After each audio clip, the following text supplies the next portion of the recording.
Hello everyone, watch this review here with a look at Skaar, the son of the Hulk from Marvel Universe Series 3. You know, the one with the stand but not the card. That the card really matters. Now, obviously, because he's his son and all, there's a pretty strong resemblance to the Hulk, mostly in the really angry expression here. Was he angry? I don't know, he could either be angry or he might be kind of confused, dismayed. Sort of a weird expression. Now there are two configurations for this figure, supposedly. I got the one with the stand that says Son of Hulk, but I think the other one says Skaar in it. Not that it really matters, because who even reads the stupid things. They're just what you put your smaller figures on. You don't even end up using them for the larger ones half the time. Bit of a read up here. It's just basically fallout from the whole Planet Hulk, World War Hulk stuff.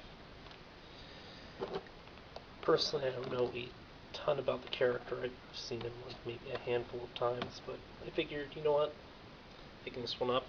So hold on a second, I'll get him out of pack. Skaar comes with his little stand here, in addition to a sword, which, unlike his paw, he can actually hold fairly well.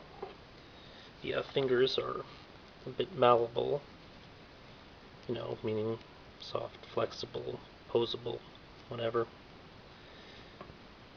Not being bad or evil or anything, which, one typically associates with the word mal, or the prefix mal.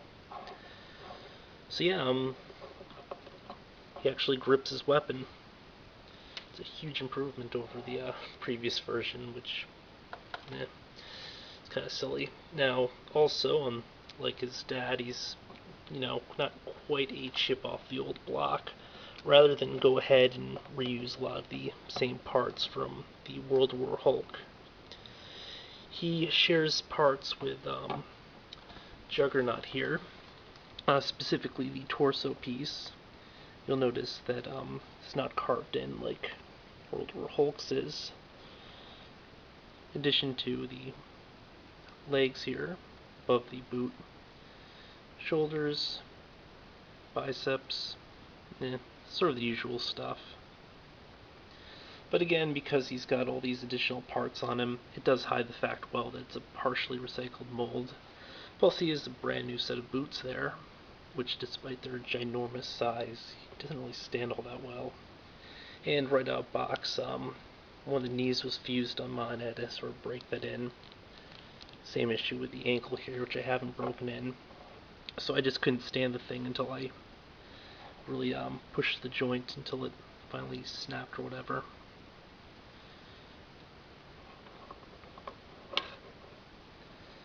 But yeah, again, he has many of the same sort of things that, complaints I had with the World War Hulk, specifically that all these portions here for the cloth slash armor and stuff are all this shiny brown plastic, which is kind of lame, as opposed to like painting them in or something.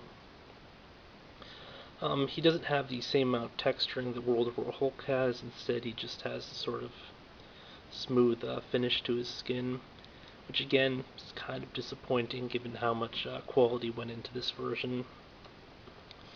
The one nice thing though is they seem to have a sort of similar neck, because you'll notice he's got this little additional piece here, so the neck can go forward a bit more than it does on a lot of the other figures. So at least that's pretty cool. Paint-wise, you'll notice he's got all those cool, wicked tattoos running along the sides there, back. Now, it just kind of makes the paint look a little bit off on this side, because, there's no decoration stuff, but there's a little darkening. I mean, they definitely went into a bit with the shading. The metal bits all look pretty cool. You'll notice that he's got this giant bracelet here, which looks like a really rough beaten metal, like they really went at it with a hammer and stuff, and it doesn't have a very finished look. You'll notice a little battle damage, scrapes and stuff on his arm guard here, gauntlet, which again, pretty cool, with rust and stuff on the inner layer. I'm not sure what the heck this is supposed to be here. I don't know, it's just part of his kilt or whatever. but I'm not sure if it's supposed to just be an entirely metal piece or it's supposed to be some metal bands, but you'll notice there's like this silver portion in between the two parts, and yeah, I'm not sure if it's supposed to be like a defect or if all of them are like that. I guess it really doesn't matter. If you look at the head here, he does have a pretty decent head sculpt going on here. And his eyes are just two little green dots, or pupils, right in the middle of the black portion. It's a really cool looking effect, and it does help the eyes sort of stand out a bit more. The hair, surprisingly, doesn't seem to have much in the way of highlights, which is kind of a rarity for a lot of these toy lines. They usually like to just toss some highlight in there somewhere to try to make the hair look decent, but often it backfires, like with the World War Hulk, where it kind of looks like he's got a friar cap going on, just sort of balding or some crap. But no, this works. Again, the only real major faults I find with it are just the fact that they should have done something with painting in the leather straps and the kilt and everything, and because it seems like they devoted all this effort to the metal portions, not so much to the leather portions. And then, of course, I would have liked to have seen that really cool matted finish they used on the World War Hulk, although I'm not sure if that's necessarily suited for the character. By the way, the kilt thing is movable. I guess it's probably supposed to go as far down the torso as you can get it, but it just doesn't seem to stay in place at all. And also you'll notice there's a little pouch here too, which is kind of a cool extra detail. He does have a sheath for his giant sword. It doesn't have a bottom here, so I guess you just sort of stick it through the top and the blade sort of through the bottom, which I'm sure is completely not safe at all, but he's the son of the Hulk. He probably doesn't get hurt that easily, so it wouldn't be an issue for him. Quick run through of articulation. The head rotates, but the hair will somewhat strike the sides here. Because the head can go fully forward, though, it's not that much of an issue. So we can look kind of like his neck is broken, if you want it to. You have a point of rotation at the wrist, single jointed elbow, rotation at bicep, ball jointed shoulder, usual range of motion.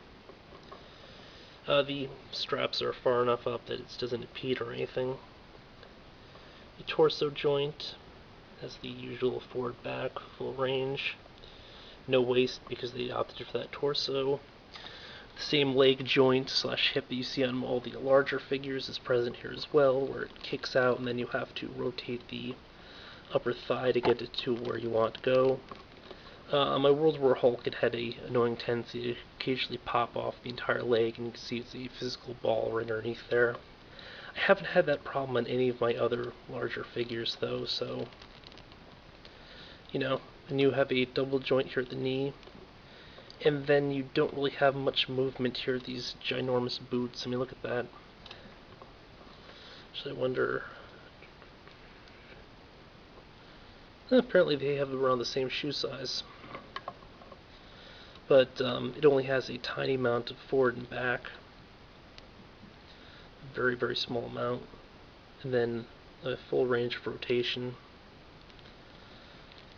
It's heavily impeded just by the shin guards or whatever. Those what you call greaves? Maybe. But yeah, Skaar, not quite as cool as World War Hulk, just in terms of detail and everything. But, it's definitely a pretty solid mold. The little add-ons and stuff help distinguish it from, the other figures that kind of use a similar build.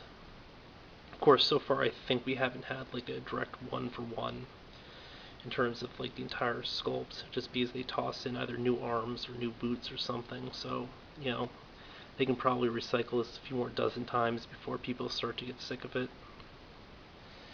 And, you definitely won't get sick of it with Skaar, because he does look pretty decent here.